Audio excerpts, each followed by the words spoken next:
How to see your blocked contact list on Signal. Hi guys, in this video I will show you how to find your blocked contact list on Signal.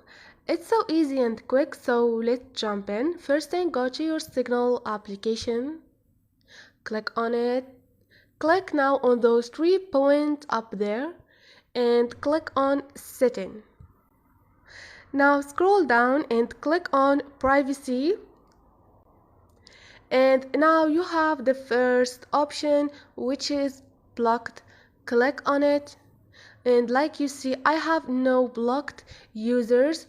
And now in here you're gonna show you the list of all your blocked users since you open Signal till now, and this is it.